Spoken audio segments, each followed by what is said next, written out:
जय बिहार प्यारे बच्चों, एमडी टेक्निकल क्लास में आपका स्वागत है। कैसे हैं आप बच्चा लोग? मेरे ख्याल सभी लोग खूब स्वस्थ होंगे, मस्त होंगे। जैसा कि आपको पता है कि बीटीएससी जेई की शानदार वैकेंसी आ चुकी है। सिविल, इलेक्ट्रिकल और मैकेनिकल की हम लोग बात करें तो 2800 प्लस वैकेंसीज हैं, जिसमें आपको पता होगा कि सिविल इंजीनियरिंग में सबसे ज्यादा वैकेंसी है, 2600 प्लस वैकेंसी है। ठीक है, यहां पर जो सबसे बड़ी दुविधा बच्चों के साथ ये है कि सर जो वहां पर संविदा कर्मी काम कर रहे हैं तो वहां पर उनको जो है 25 नंबर का मैक्सिमम वेटेज मिलने वाला है। इसको लेकर के बच्चा लोग बहुत परेशान है। तो बेटा आपको बहुत परेशान होने की जरूरत नहीं है। जो वहां पे काम कर रहे हैं स्पेशली बिहार गवर्नमेंट के अंतर्गत, उन्हीं को लाभ मिलने वाला है। और कितना लाभ मिलने वाला है? Maximum 25 number. अब बच्चों के अंदर दुविधा यह है कि सर हम 25 नंबर को हम लोग कैसे उनसे बीट करेंगे, कैसे उनसे कम्पीट करेंगे, हमारा कंपटीशन उनसे कैसे होगा, हम उनको कैसे बीट कर पाएंगे। तो इसी को लेकर के मैं आपके सामने आया हूं कि इस वीडियो को आप लास्ट तक देखिए तो आपको सारी चीजें समझ में आएंगी और आपको यह भी समझ में आएगा कि कैसे हम लोग जो है उनके साथ कंपटीशन में हैं कि नहीं है। तो आइए देखते हैं, हम लोग एक एक करके हर चीज को समझते हैं। आपको ये पता है बेटा कि 4600 ग्रेड पे की ये जॉब है। ये हम लोग बीटीएससी जेई की बात करें तो ये 4600 ग्रेड पे की जॉब है और वेतन स्तर इसका 7 है। ये भी बहुत बच्चों को डाउट है कि सर इसमें डिप्लोमा एलिजिबल है कि बीटेक एलिजिबल है कि दोनों एलिजिबल है। तो सबसे पहले मैं आपको ये बता दूं कि इस वैकेंसी में केवल डिप्लोमा धारी ही एलिजिबल हैं, बीटेक वाले एलिजिबल नहीं है। ऐसा साफ साफ नोटिफिकेशन में लिखा गया है। दूसरा कंफ्यूजन क्या है बच्चों का कि सर हमने डिप्लोमा कर रखा है और बीटेक कर रखा है तो क्या हम एलिजिबल हैं? सिंपल सी बात है, आप डिप्लोमा बेसिस पर एलिजिबल हैं। अगर आपने लेटरल एंट्री से बीटेक में एडमिशन ले रखा है तो भी आप एलिजिबल हैं। अगर आप डिप्लोमा में भी आपने लेटरल जो है में एडमिशन ले रखा है, ठीक है ना, उस कंडीशन में भी आप एलिजिबल हैं। अगर आपके पास डिप्लोमा की डिग्री है तो आप इस वैकेंसी के लिए एलिजिबल हैं।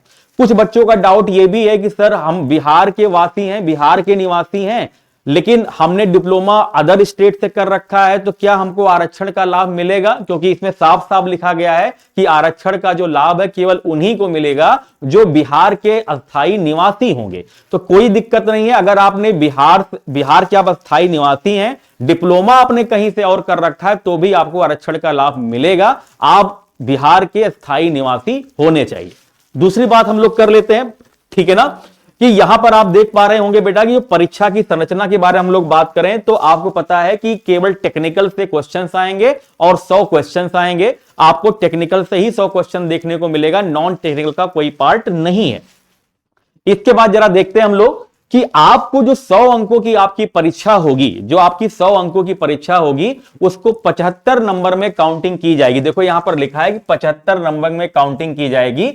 और ये जो 25 नंबर है वो जो वहां के संविदा कर्मी है, जरा ध्यान दीजिएगा कि जो बिहार गवर्नमेंट के अंतर्गत जिन्होंने काम किया है जेई के पद पर उन्हीं को लाभ मिलेगा। और मैक्सिमम कितने नंबर का लाभ मिलने वाला है? 25 नंबर का लाभ मिलने वाला है। तो टोटल जो आपके मार्क्स हो गए 75 और प्लस 25 कितना हो गया? 100 अंक हो गया।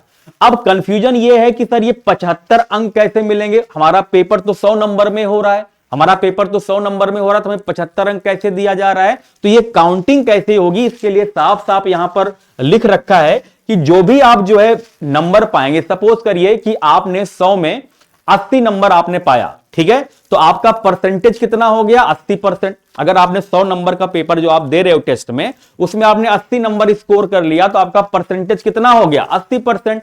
अब उस 80% को आपको 0.75 से क्या करना है? मल्टीप्लाई कर देना है। 0.75 से क्या कर देना है? मल्टीप्लाई कर देना है। तो आपके मार्क्स कितने हो जाएंगे? लगभग 60 नंबर। कितना नंबर हो जाएगा आपका? 60 नंबर। मतलब कि अगर आप 100 में 80 नंबर पाते हैं तो 75 में आपके मार्क्स कितने हो जाएंगे? 60 नंबर।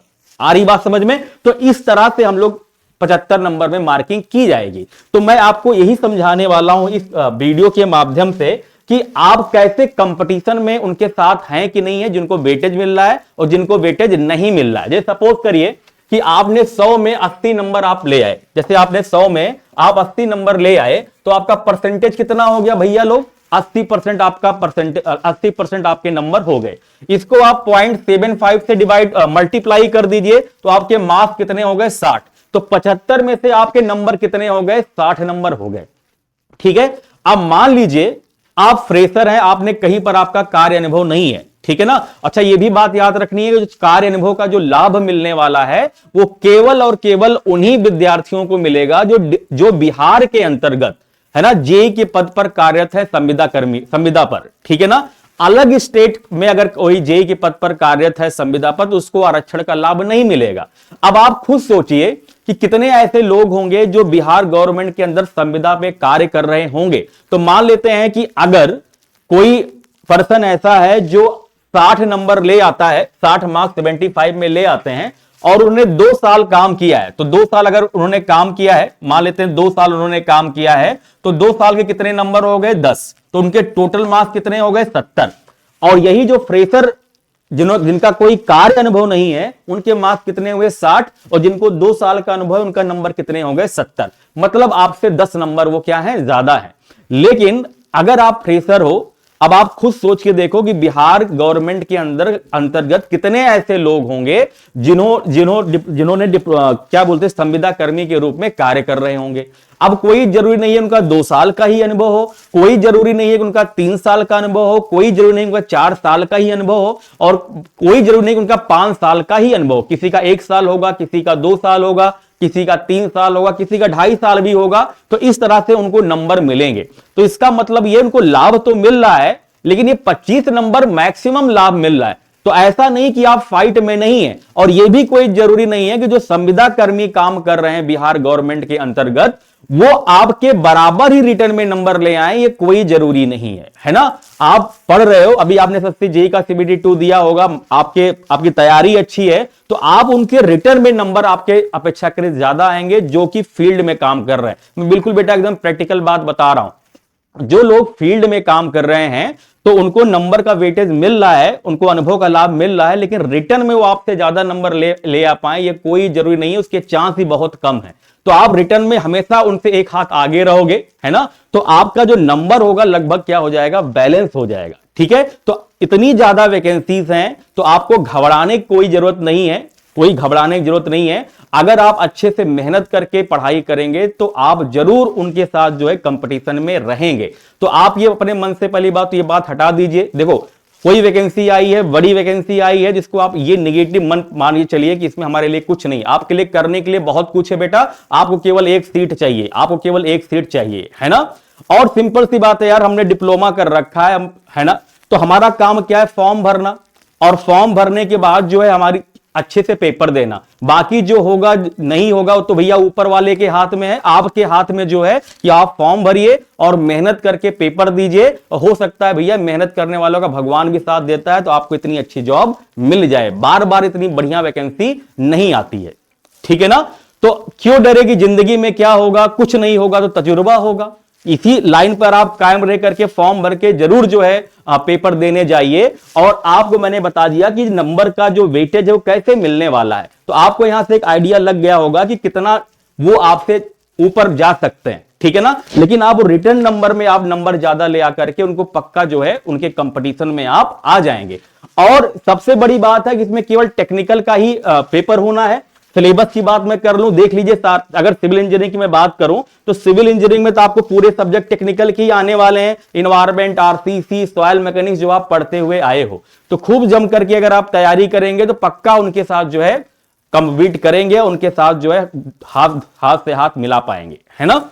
चलिए, अगर आप तैयारी कर रहे हैं बेटा तो आप हमारे फाउंडेशन बैच से भी जुड़ सकते हैं। फाउंडेशन बैच में बिल्कुल जीरो से पढ़ाया जा रहा है, ठीक है। प्रैक्टिस सेट आपको प्रोवाइड किया जा रहा है, पूरा जीरो से थ्योरी पढ़ाई जा रही है, और बहुत कम आपसे जो है चार्ज भी यहां पर रखा गया है। मात्र 899 रुपए चार्ज रखा गया है पूरा फाउंडेशन बैच का। तो आपको सारी चीजें, जितने भी सब्जेक्ट टेक्निकल के हैं, सब बहुत अच्छे से मिलने वाले हैं, सब बहुत अच्छे से मिलने वाले हैं बेटा। तो मेहनत से आप घबराइए नहीं। जो सिविल इंजीनियरिंग के स्टूडेंट हैं, मैकेनिकल इंजीनियरिंग के स्टूडेंट हैं, इलेक्ट्रिकल इंजीनियरिंग के स्टूडेंट हैं, कोई भैया मेहनत से हार नहीं मानता है। सबका काम यही है, मेहनत करना। सफलता मिले या ना मिले भैया वो ऊपर वाले के हाथ में होता है। जो हमारे हाथ में है कि हमको एक अच्छी खासी वैकेंसी दिख रही है, अब ये आपको डिसाइड करना है कि हमें फॉर्म भरना है कि नहीं भरना है। कमेंट करके जरूर बताइएगा। इसके अलावा अगर आपको कोई जानकारी चाहिए तो वो भी आप कमेंट करके जरूर बताइएगा। प्लस यूट्यूब पर बेटा हम लोग का प्रैक्टिस सेट चल रहा है डेली शाम को 7 बजे। एमडी टेक्निकल के यूट्यूब चैनल पर। तो अगर आपने चैनल को सब्सक्राइब नहीं किया तो आप चैनल को सब्सक्राइब कर लीजिए। डेली 7 बजे प्रैक्टिस सेट यहां पर करवाया जा रहा है, कैसे क्वेश्चंस आते हैं आपको वहां से जरूर आइडिया एक लगेगा। तो भैया बिल्कुल परेशान होने की जरूरत नहीं है, फॉर्म भरिए, खूब मेहनत से पढ़ाई करके जेई बनने का अपना सपना जो है साकार करिए। जय बिहार।